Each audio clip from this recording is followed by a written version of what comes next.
Hi and welcome to the Arsenal Circle. Here to talk to you today about the latest Arsenal match. Now, quickly, I am on holiday, so it will just be my face today. No, none of the stats, but I will be able to read out the important stats that I want to highlight.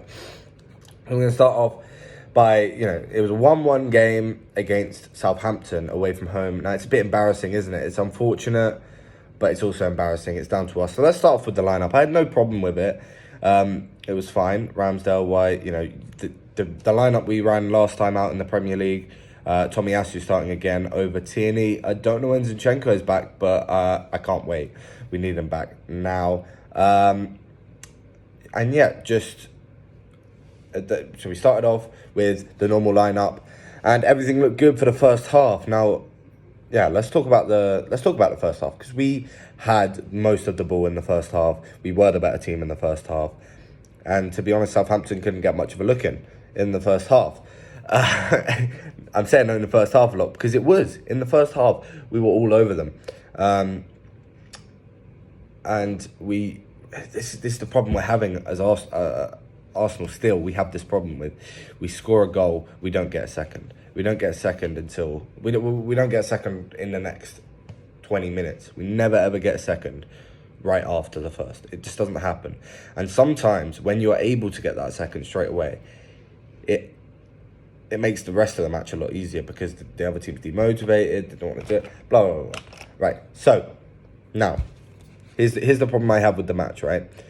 We scored in the 11th minute. It was a really good goal. Well done from Ben White. Huge props on him for this game, by the way. He's really good. He deserves a call-up, 100%. But he's done a little 1-2 with Saka, and he's whipped it in, and Xhaka's scored again. Xhaka, by the way, again, shout out to him as well. He's playing really well. He's equalled his best ever goal-scoring season at Arsenal. Or his best ever goal-scoring season ever. I don't know. And the season just started. Like, he's getting involved so much more, and it's great to see that. But we just we kept attacking and nothing came out of it. I think, Jesus had about 15 good chances, and I think it's time we start not doubting him, but we have to look at him and say, yes, we know that he's incredible. We know he's a goal scorer. We know that he can do this dribbling. We see him do it.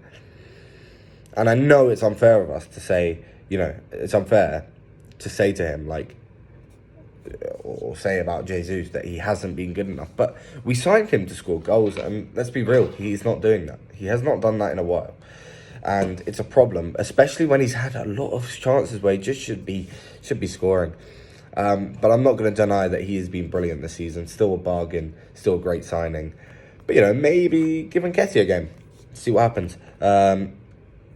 We got Forest at home next. That should be a nice game to bounce back. But it doesn't mean to say that game against Forest will be a breeze. We still need to look at that match and act like it's an important match, because it is now. It's a bounce back match, and we have to, come out with some intent in that match, get a big result, and score some goals, because it's not good enough. And I know I just said about Jesus, but it wasn't just Jesus today. Saka had a chance or two. Martinelli definitely had a couple chances. But something I do want to mention, though, is that it wasn't all our fault. Because if you look at some of the refereeing decisions, it was just simple stuff that you should be getting right that were blatantly wrong. It was, Jesus had a shot that was saved, no corner. They had about 5 corners in a row. Half of them came off their players and it wasn't checked. And just a lot of times where Arsenal players being pulled down and there was either no foul or it was just no yellow card, and it just kept happening. When something like that keeps happening, especially in the second half, by the way, when something like pulling shirts down keeps happening, you have to look at it and just give a yellow card, because if you don't, they're just going to do it again, and they'll do it again, and they'll do it again, and keep getting away with it, and it's just slowing the play.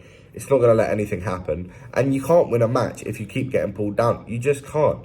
And, at the end of the day, we had 60% possession, and we haven't got the 3 points. We didn't play well enough. Fine. I'll admit, we did not deserve to win this match. If you look at the second half, we did not deserve to win this match. However, the referee in the first half really, really stopped us from even having a chance of holding on to a lead. Like, really, we could have had, up to 3 goals in that first half. It was unfortunate. Like I'm not going to blame it all on the referee, even though his performance was really, really bad. By the way, that almost needs to be investigated. How many decisions he got wrong, and he just a couple penalty incidents, and just I'll get into one chance in one moment in the second half later. But anyway, yeah.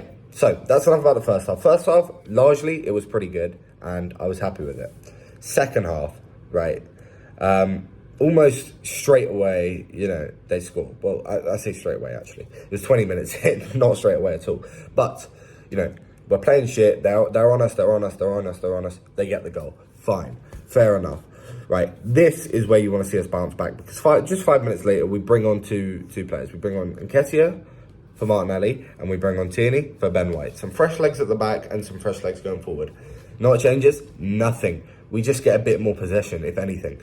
And to be honest, if it's last season, I think we're going to lose this game, because they had the odd chance where you thought, oh my God, maybe they'll get one. But no. Luckily, I say luckily we were able to hold on to a 1-1 draw, but it could have easily been 2-1 either way in the end of it, and it's just disappointing in the end. So unfortunate. Anyway, so yes, 90 plus 3, Lyanco, I believe his name is. What the fuck? That's just unprofessional what he's done. So basically, Nketiah has committed a foul on Lyanco, just pulled his shirt a little bit. Nothing serious, no yellow card, fine. But we're desperate. There's 2 minutes left, and Lyanco's gone for a headbutt and missed, so that's aggressive. And then Nketiah's just gone up to him, but no, don't do that. There's no aggression from Nketiah shown back, and I'm proud of Nketiah for this, because then Lyanco goes to choke him, literally goes like this right up to his neck, but Nketiah is able to get out of the way. But you think if his hand had got around his neck like this, that's a red card instantly. But it was a yellow card and a talking to. Is what he was given, but he's so unprofessional from Lyanco. And honestly, if he got his hand around his neck, you give that as a red card. But no, they didn't. So I think I would give it as a red card, but that's a way of life. Walcott did some stupid dive in the 89th minute, got a yellow card. It's fair enough. Saka apparently dived in. I don't think it was a dive too much in the first half, but he got a yellow card for it. Fine, I guess, but it's just some of the refereeing decisions weren't that good. And by the way, when they scored their goal, I don't know what Gabriel's doing. He's kind of just not even marking anyone. He didn't do anything to stop that goal happening. I think that was, that's on Gabriel. But I will say, I'm not one of those Gabriel haters. I do think he has earned his way into the lineup, and he deserves to be there. But yeah, let's talk about Southampton a bit, because they looked pretty good today. And especially so in the second half, they were pretty decent, and they deserved the 1-1 here. I will say that, the Armstrong that scored, there's 2 of them. The Armstrong that scored, he had a pretty good game. I think Aribo, it wasn't the most threatening, but definitely gave us problems, all over the pitch. And the first half, they didn't perform very well. And a lot of their ratings that I can see here, there's only one above 7, and that is Armstrong, the one that scored. Sorry, I don't know the name of each of the Armstrongs. But, in the second half, they were much better. And I think these ratings are a bit unfair, because they subbed on Che Adams. He was pretty good. And Edouzi, he came on in the 80th, and he gave us a lot of problems. I was hoping that was a more defensive substitute, because I haven't heard much about him, so I didn't know what he was coming on to do. But he came on to give us problems, and he did exactly that. To be honest, if I'm a Southampton fan, I'm thinking it's a bit unfortunate that they didn't get the win. But as an Arsenal fan, fucking hell, please, we got to do better than that next time. As you can see, all 3 Arsenal attackers are under 5 in terms of the ratings here. The star players for us was our... it was our fullbacks. I think Xhaka, Odegaard was pretty good. Saliba was solid. But Partey didn't have a great game. Oh my God, don't get me started. At the end, we could not pass to save our lives, and Partey just gave it away once or twice. Really pissed me off. And, you know, same thing with Saka and Jesus. And they just passed into no one. And Nketiah came on, and he did the same thing. Tierney came on. He looks really good, by the way. I was happy with his performance. We scored a goal, but the ball had already gone off the pitch, which is unfortunate. And Vieira came on, didn't have much to do. But at the end, we could not pass to save our lives. We did not look like professional footballers at the end, and it just wasn't good enough. But yeah, we didn't deserve to win this match, unfortunately, at the end of it, and that's the way it is. Anyway, if you enjoyed the video, let me know by leaving a like and subscribing. Let me know what you thought of the match down below, and goodbye.